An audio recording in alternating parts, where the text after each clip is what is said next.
There are many labels pinned on us at work, but one of the best is to be called intelligent. Contrarily to many people's view about intelligence, it is not just about having information. Intelligence is insight. It is the ability to accurately and eloquently deliver your facts in a way that is pleasant and understandable to your listener. If you sound knowledgeable, you will be taken seriously at meetings and elsewhere. In this video, I will share with you how to sound intelligent in any private or public conversation in 7 ways.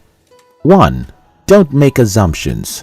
It is generally said that assumption is the least form of knowledge, while the bitter truth is that assumption is no knowledge at all. The starting point of every conversation is to know what you're talking about. Assumptions are communication shortcuts, which often are the root of every miscommunication and misunderstanding.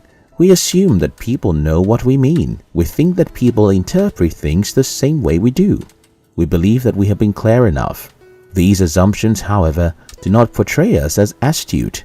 Instead, they can make the listener lose interest totally in the whole conversation.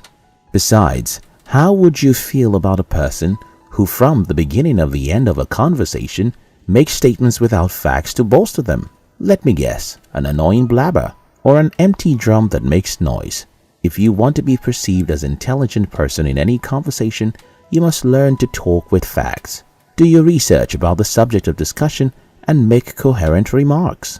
Be sure that your sources are accurate and your insights are grounded in the most current information. 2. Simplify your language. Winston Churchill once said, "Short words are best, and the old words, when short, are best of all." Often, you may feel pressure to use scholarly words to sound smart, but it's best to focus on being understood. People won't take you seriously if they don't know what you're saying. As a matter of fact, rather than pay attention, they will make fun of you. It is, however, so much better to stick to everyday words that most people would know. If you want to share an idea, try to use the best words. If your opinion is career-based and the person you are conversing with is not the same field with you, your ability to break down terms to their level of understanding shows that you are intelligent. Clichés, especially biz blab, are the opposite of eloquence. Use unexpected but common words or phrases that memorably illustrate points. Ironically, the simpler your words and sentences, the more profound you'll sound. 3. Use body language. Body language comes into the picture not only during regular conversation, but also during formal discussions, interviews, group discussions, panel meetings, and etc. Proper body language not only conveys the right message to the recipient, but also attracts or repels the recipient. Without a positive body language, it won't be easy to communicate and survive in the professional area, personal lives, and in the world in general. At the top of the list of nonverbal communication forms are eye contact. Looking into the eyes of the other person shows sincerity, but it also reveals that you are confident and sure of the points you're making. Facial expressions are also an essential form of body language. Your facial expression can quickly sell you out when you are lying or unsure of your words. Also, hand movements seem to emerge when you speak. So you must endeavor to be conscious of the actions of your hand, because they either aid in communication or cause distractions. When you use your hands to emphasize key points, it shows that you are intelligent. If you're not actively using a gesture, keep your hands still. Fiddling with your glasses, rattling your papers, scratching yourself, and so forth can distract you. 4.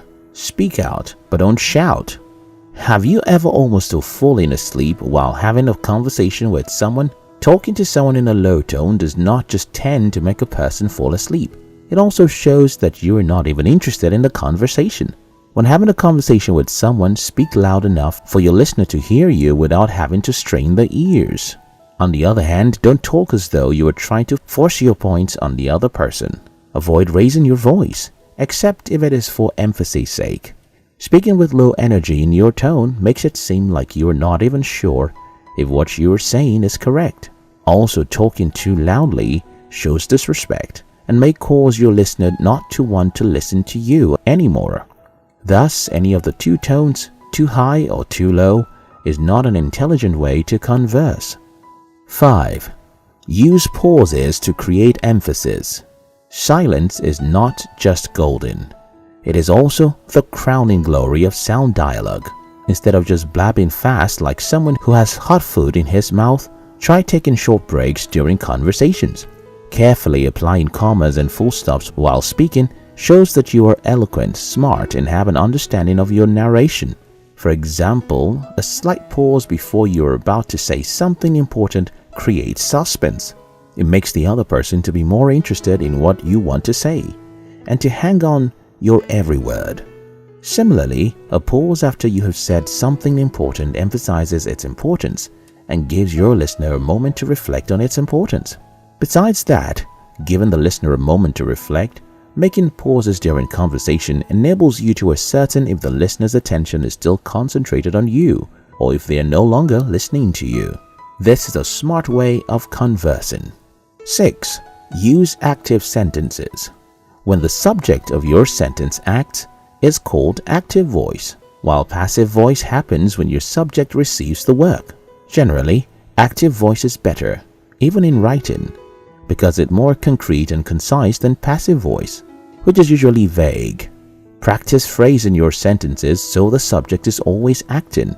For instance, instead of saying the book was written by Ben Cassin, say Ben Cassin wrote the book.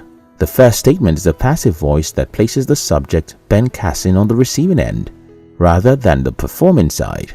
Apart from the fact that using the passive voice for your conversation does not show that you are sound, some sentences when made with a passive voice can confuse your listener. 7. Eliminate filler words. You may accidentally use filler words without even knowing it. Now imagine a marketer walks up to you to persuade you to buy his goods and service, and throughout his speech he keeps saying, actually, like, and a whole lot of other filler words. Do you think you will be convinced to buy?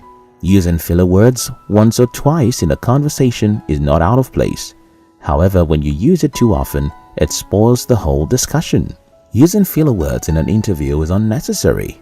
They make you seem like you are unprepared or forgetful, and they distract your listener from paying attention to the central message of your speech. Words like